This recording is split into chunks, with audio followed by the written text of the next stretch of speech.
Satyabhama Institute of Science and Technology, Chennai. Satyabhama Institute of Science and Technology, Chennai.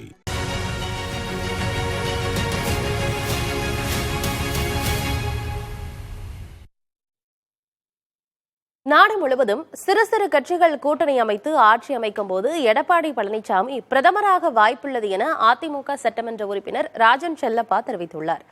மதுரையில் அவர் செய்தியாளர்களிடம் பேசியதை பேச்சு பேட்டி அரசியல் பகுதியில் பார்ப்போம். நீங்க இத்தனை சட்டமன்ற உறுப்பினர்கள் வீணாக்குறீங்க. நீங்க ஜெயிக்கிறதுக்கான வாய்ப்பே இல்லை. நீங்க நல்ல முடிவு எடுத்துட்டீங்க, நம்ம ஜெயிக்க முடியாத 2ல் 1 பதவி இருக்கலாம்னு சொல்லி மத்திய அமைச்சரும் சரி, மத்திய அமைச்சர் நேற்று பதவி இருக்கிறாரு.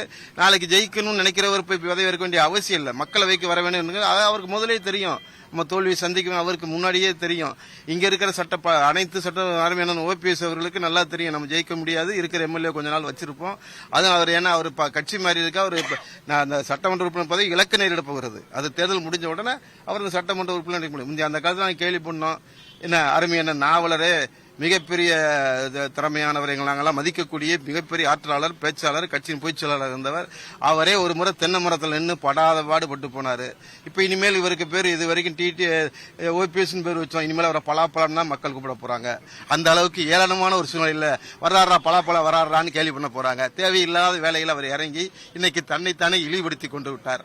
ஆக அந்த வகையில யார் எடுத்துக்கிட்டாலும் சட்டமன்ற உறுப்பினர் நிற்கக்கூடியவர்கள் வீணாக அரசாங்க பணத்தை வீணடிக்க முயற்சிக்கிறார்கள், அல்லது தோல்வியை சந்திப்போம் என்று தெரிந்தே நிற்கிறார்கள். இதுதான் உண்மையான நிலைமை. தவிர டிடி இதுல எங்களை குறை சொல்ல எடப்பாடியார் எதுக்கு இப்ப எம்பி நிக்கணும் அவசியமே இல்லை. ஒருவேளை எல்லா சிறு கட்சிகள் அனைத்து மாநில கட்சிகளும் சேர்ந்து எடப்பாடியார் ராஜேந்திர மிக்கவர் திறமையானவர் என்று உணர்ந்து அவரை பிரதமராக, எப்படி தேவகவுடா பிரதமரானாரோ, எப்படி சந்திரசேகரன் பிரதமரானாரோ, அது மாதிரி அறிவியல் எடப்பாடியார் பிரதமராக்கும் நினைக்கும் போது அன்னைக்கு நாங்க ராஜ்யசபா எம்பி ஆகிட்டு போறோம். Satyabhama Institute of Science and Technology, Chennai. Satyabhama Institute of Science and Technology, Chennai.